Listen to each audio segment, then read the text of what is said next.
Sa nakaraang episode, si Noel na ating bida ay lumaki sa poder ng kanyang lolo. Ang kanyang lolo ay isang matapang at magaling na mandirigma, subalit dumating ang panahon na ang kanilang lugar ay nilusob ng mga nakakatakot na nilalang. Doon ay tumayo ang kanyang lolo para harapin ang banta at sinabihan si Noel na pumunta sa ligtas na lugar. Sa kalaunan ay hindi kinaya ng kanyang lolo ang kalaban, dala na rin sa dami nito. Bago pa ito namatay ay pinayuhan niya si Noel sa kung ano ang magiging resulta kung susundan niya ang landas ng pagiging Seekers, kaso lakas loob na tinanggap ni Noel ang magiging kapalaran niya, makamit lang niya ang pagiging pinakamalakas na Seekers. At sa pagpapatuloy, si Lloyd at Tanya ay nagtaksil sa kanila at nawala kasama ang lahat ng pera, at pagkatapos, binasa ni Noel ang liham at kinumpirma kung ano ang nangyari at ibinuhos ni Lloyd ang lahat ng kanyang pera sa NFT na ilang taon na ang nakalipas, at ngayon, nalubog siya sa malaking utang kaya't kinuha niya ang pera ng grupo upang bayaran ang kanyang utang at tumakas bago pa siya matuklasan. Nakakatawa ito para kay Noel dahil si Lloyd ay kilala bilang isang marangal at maginoong tao, ngunit ngayon ay nagpapakita ng kabaligtaran. At pagbalik sa usapan, tinanong ni Noel si Walter kung kailan at saan niya natagpuan ang liham. Ipinaliwanag ni Walter na narinig niya ang tungkol sa isang magandang trabaho kagabi, kaya pumunta siya sa kwarto ni Lloyd kinabukasan ng umaga para ipaalam ito sa kanya, pero pagdating niya ay nalinis na ni Lloyd ang kanyang kwarto at doon ipinakita ng tagapag-alaga ng inang liham. Ayon sa tagapag-alaga ng si Lloyd at si Tanya ay umalis bandang alas 8 ng gabi kagabi, at bago pa magsara ang mga tarangkahan ng lungsod, sa normal na sitwasyon ay hindi sana nalaman ni Noel o Walter ang nangyari hanggang hapon ng kinabukasan, kaya talagang sinusubukan ni Lloyd na makakuha ng mas maraming oras bago tumakas. Ngayon ay alas 9:30 ng umaga, kaya't kahit na nalaman nila ito ng mas maaga kaysa sa inaasahan ni Lloyd ay nakalipas na ang mahigit kalahating araw, kaya malayo na marahil ang narating nina Lloyd at Tanya, at gayunpaman, dapat may talaan ang mga tarangkahan kung saang direksyon sila nagtungo, at malamang na naglakad lang sila kaya maaari silang habulin nina Noel at Walter gamit ang kabayo. Sabik na si Walter na umalis, pero pinaalalahanan siya ni Noel na hindi ito kasing simple ng paghabol lang at pagkuha ng pera. Pinili nina Lloyd at Tanya na talikuran ang kanilang grupo, at ito'y tiyak na isang pagtataksil, kaya't sa pinakamasamang sitwasyon, kung maaabutan nila at makakaharap sina Lloyd at Tanya, mauuwi ito sa laban ng patayan. Kahit matalo nila sina Lloyd at Tanya ay magiging sayang lang ang oras dahil nagastos na ni Lloyd ang lahat ng pera, ngunit hindi ibig sabihin nito na hahayaan na lang ni Noel na makatakas sila ng hindi man lang pinagbabayaran ang kanilang ginawa. Matapos magbihis ay dinala ni Noel si Walter sa lokal na tavern, at hindi maintindihan ni Walter kung bakit sila naroon. Ayaw nang magsayang ng oras ni Noel sa pagpapaliwanag ng plano kay Walter dahil alam niyang hindi naman niya ito maiintindihan, kaya sinabi na lang ni Noel na sundan siya.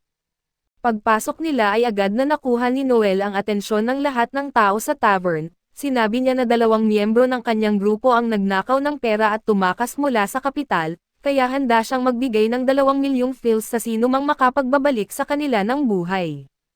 Nagsimulang matarante si Walter at tinanong si Noel kung bakit niya inianunsyo ang kanilang problema sa buong tavern, pero sinabi ni Noel na may partikular siyang hinahanap na tao kaya't ginawa niya ito upang makatipid ng oras. Ang unang grupo na tumanggap sa misyon ni Noel ay ang grupo ng Lightning Bite.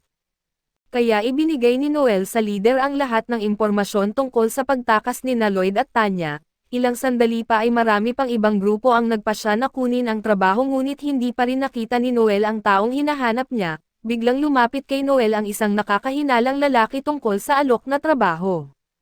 Mukhang alam ng taong ito ang isang bagay na siyang hinihintay ni Noel at lumabas sila upang mag-usap. Ipinaliwanag ng lalaki na nakita niya ang isang magkasintahan na umaalis ng bayan kahapon, tugma sila sa deskripsyong ibinigay ni Noel. Sigurado siya kung saan sila papunta, at ang problema lang ay hindi sapat na malakas ang grupo ng lalaki upang talunin sina Lloyd at Tanya ng mag-isa. Kaya inalok ni Noel na tumulong, ngunit babayaran lamang niya ito ng 1 milyong fils bilang kapalit, at tinangka ng lalaki na ipaglaban ang 2 milyon, pero alam na ni Noel ang tunay na kalagayan ng lalaki na siya'y sobrang walang pera para ayawan pa ang 1 milyon. Sa huli ay sumuko ang lalaki at tinanggap ang kasunduan, at sinabi ni Noel na ihanda ang grupo ng lalaki at magkita sila sa timog na tarangkahan. Sinabi rin ni Noel kay Walter na maghintay na lang siya sa tarangkahan dahil may kailangan pang gawin si Noel bago sila magpatuloy, at ilang sandali pa, tapos na si Noel sa kanyang mga paghahanda at nakipagkita na siya sa lahat sa harap ng tarangkahan. Si Walter sa wakas ay may gustong itanong kay Noel at gusto niyang malaman kung magiging maayos lang ba si Noel sa pakikipaglaban kina Lloyd at Tanya, ngunit si Noel ay walang pag-alinlangan tungkol dito at handa siyang patayin sila ng walang awa. Hindi makapaniwala si Walter na walang nararamdaman si Noel kahit na matagal na silang magkasama bilang mga kaibigan at kasamahan. Ngunit mula pa noong unang pagkikita nila ay mayroon ng mga contingency plan si Noel upang pabagsakin sila sakaling traidor siya, mayroon pa nga siyang plano para pabagsakin si Walter kaya't hindi pala talaga niya pinagkatiwalaan ang sinuman mula sa simula. Sinabi ni Noel kay Walter na kailangan nitong maging mas maingat at hindi agad nagtitiwala sa iba sa hinaharap. Samantala sa isang liblib na nayon ay naglalakad sina Lloyd at Tanya at tiniyak ni Lloyd kay Tanya na ligtas na sila ngayon, kaya makakapagpahinga sila ngayong gabi at sigurado siyang hindi magiging petty si Noel para habulin pa sila lalo na't nagastos na ang pera, ngunit lubos na minamaliit ni Lloyd kung gaano kalupit si Noel at dahil bigla siyang lumitaw kasama ang isang buong grupo upang hulihin sila. Maghahanda na sana si Lloyd na bunutin ang kanyang espada para lumaban, pero ginamit ni Noel ang kanyang kakayahan upang utusan si Lloyd na huwag gumalaw at parehong napako sa kinatatayuan sina Lloyd at Tanya at wala nang matatakbuhan si Lloyd. Nagsimulang sumigaw si Walter kay Lloyd dahil sa kanyang pagtataksil pero bago niya masuntok si Lloyd, sinabi ni Noel na may gusto siyang itanong. Alam ni Noel na nagastos na ni Lloyd ang lahat ng pera ng grupo pero tinanong niya kung nasa kanya pa ba ang perang nakuha nila mula sa vampire hunt. Itinanggi ito ni Lloyd at sinabing nagamit na rin niya ang perang iyon kaya't tinanong ni Noel kung nagastos na naman iyon sa isa pang palpak na NFT business, ngunit inamin ni Lloyd na ginamit niya ang pera para bayaran ang kanyang mga utang. Sa paraan ng pagsagot ni Lloyd ay nakuha na ni Noel ang lahat ng impormasyon na kailangan niya, napagtanto na niya na si Lloyd ay isang seryosong sugarol na napasama sa utang kaya hinahabol na siya ng mga maniningil ng utang, ngunit ayaw ng kahit sino na marinig pa ang paliwanag ni Lloyd. Papalapit na sana si Lloyd para humingi muli ng tawad pero pinigilan siya ni Walter at sinigawan dahil sa pagsusugal niya ng perang pinaghirapan nilang makuha. Sumuko na si Lloyd sa kanyang pagiging inosente at sinagot si Walter, sinasabing siya ang tunay na biktima dito. Hindi naman daw niya gustong magalaw ang pera ng grupo pero sobrang saya raw kasi ng pagsusugal at bukod pa rito, kasalanan din daw ng iba dahil iniwan nila sa kanya ang responsibilidad ng pagiging leader at sa puntong iyon, sawang-sawa na si Noel sa mga palusot ni Lloyd kaya sinipa niya ito sa mukha at sinimulan siyang matapakan dahil naisip ni Lloyd na makakalusot siya sa ganitong klaseng paglilipat ng sisi. Siya ang nagsabing gusto niyang maging leader para lang malaanan ang kanyang pagka-adik sa pagsusugal, hindi nagtagal ay duguan na si Lloyd at nagmamakaawa para sa kapatawaran, pero hindi pa nakarinig si Noel ng ganoong salita kaya handa siyang bugbugin si Lloyd ng libo-libong beses hanggang siya'y masisiyahan. Nagsalita si Tanya at nakiusap kay Noel na patawarin si Lloyd at sinabi ni Noel na payag siya pero kung handa si Tanya na siya ang tumanggap ng parusa kapalit ni Lloyd, ipinagmamalaki ni Noel ang kanyang paniniwala sa pagkakapantay-pantay ng kasarian, kaya wala siyang problema sa pagtapak kay Tanya kung iyon talaga ang nais niya. Ginamit ni Noel ang kanyang kapangyarihan at inutusan si Tanya na aminin ang kanyang kasalanan at dahil dito, napilitan si Tanya na aminin ang katotohanan na siya rin ay nagpusta gamit ang pera ng grupo at sa katunayan, mas malala pa siyang sugarol kaysa kay Lloyd. Ang kapangyarihang ginamit ni Noel ay pinipilit ang target na ihayag ang buong katotohanan na kahit anong mangyari sa loob ng maikling panahon, nang makabawi si Tanya ay sinisigawan niya si Noel dahil ginamit nito ang mind control laban sa kanya na labag sa batas ng imperyo.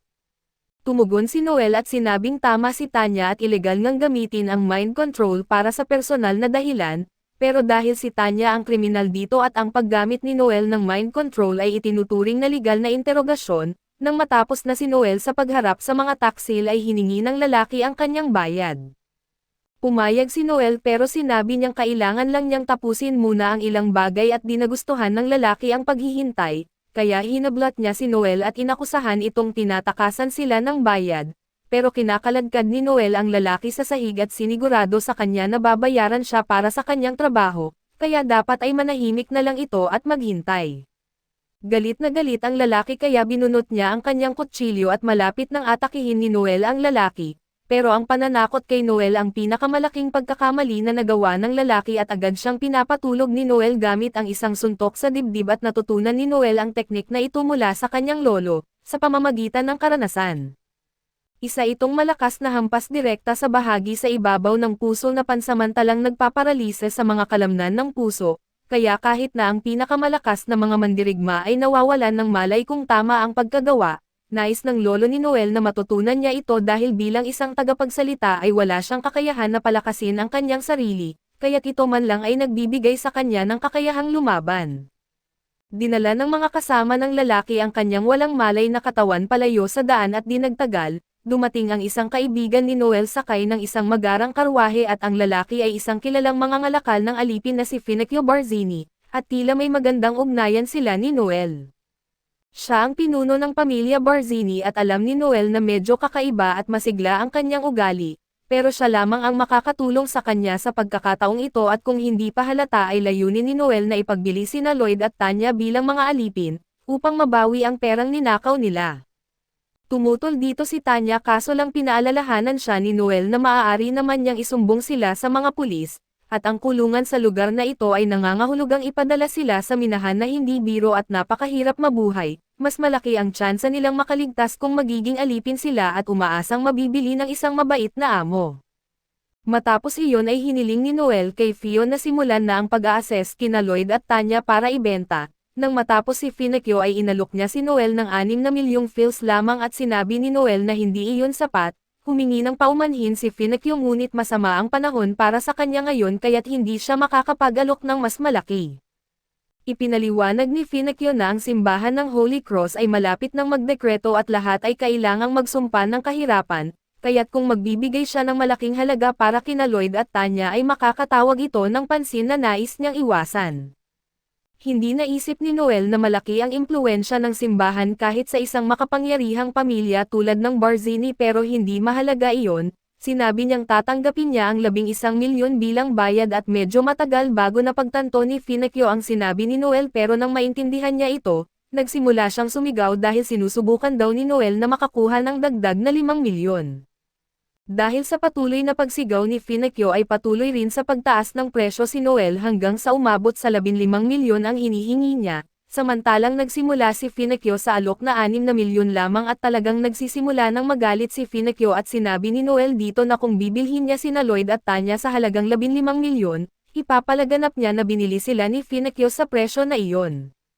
Ang utos ng simbahan ay nangangahulugan lang na hindi pwedeng bumili si Finocchio ng mga bagay na sobrang mahal, pero kung sasabihin niyang sina Lloyd at Tanya ay tunay na sulit sa halagang iyon ay tiyak na maraming tao ang pipila para bilhin sila, dahil sa kanilang mataas na halaga at kung tama ang diskarte ni Finocchio ay maaari pa niyang maibenta sila sa halagang kasing taas ng 70 milyon.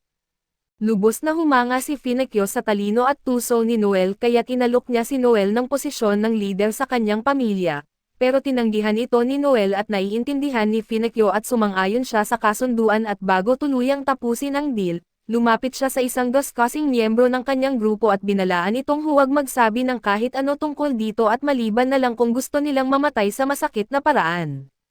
Matapos ang babala ay inabot ni Finocchio kay Noel ang paunang bayad para kina Lloyd at Tanya at sinimulan na nilang dalhin ang mga ito, nagmakaawa si Tanya kay Noel na huwag ituloy pero muli, ang kapatawaran ay hindi umiiral sa diksyonaryo ni Noel kaya't lumapit si Tanya kay Walter at hiniling na gumawa ito ng paraan. Alam ni Tanya na may gusto si Walter sa kanya kaya inaasahan niyang ililigtas siya nito ngunit tumanggi si Walter, dahil dito ay sinimulan siyang trash talk ni Tanya gamit ang lahat ng mga insultong maisip niya at ang reaksyon sa mukha ni Walter ay hindi mabibili, dahil hindi niya inakalang masasabi ni Tanya ang ganoong mga bagay sa kanya. Sa wakas ay tapos na ang kasunduan at ibinigay ni Noel sa lalaki ang 1 milyong bayad at bumalik kasama si Walter. Pagkatapos ng insidenteng ito ay napaisip si Walter sa mga desisyon niya sa buhay at seryosong pinag-iisipan na talikuran ang pagiging seeker, pero sinabi ni Noel sa kanya na hindi ito kasalanan ni Walter. Sa landas na ito ay makakatagpo ka ng maraming tao at marami sa kanila ang traidor. Maaaring hindi matibay ang pag-iisip ni Walter at medyo mabagal siyang mag-isip pero naniniwala si Noel na isa siyang bihasang mandirigma, gusto pa ni Noel na ipagpatuloy nila ang pakikipaglaban ng magkasama at buuin muli ang kanilang grupo. Gayunpaman ay hindi kayang tanggapin ni Walter ang alok at tumanggi siyang ipagpatuloy ang buhay bilang isang seeker matapos ang nangyari. Naunawaan ni Noel ang desisyon ni Walter at tinanggap ang kanyang mga kagustuhan. Habang paalis na si Walter sa lungsod ay binati siya ni Noel ng good luck sa kanyang mga darating na pagsubok at nagpapaalam ng maayos. Para naman kay Noel na hindi pa siya sumuko sa kanyang pangarap at bagamat nabigo siyang panatilihin ang kanilang grupo at ito'y nabuwag, hindi niya hahayaan na mapigilan siya nito sa pagiging pinakamalakas at nais niyang muling buuin ang Blue Beyond na grupo, at gawin itong mas malakas kaysa dati. Kaso dito muna matatapos ang ating recap sa bagong anime na ito. Salamat sa inyong panonood hanggang sa muli.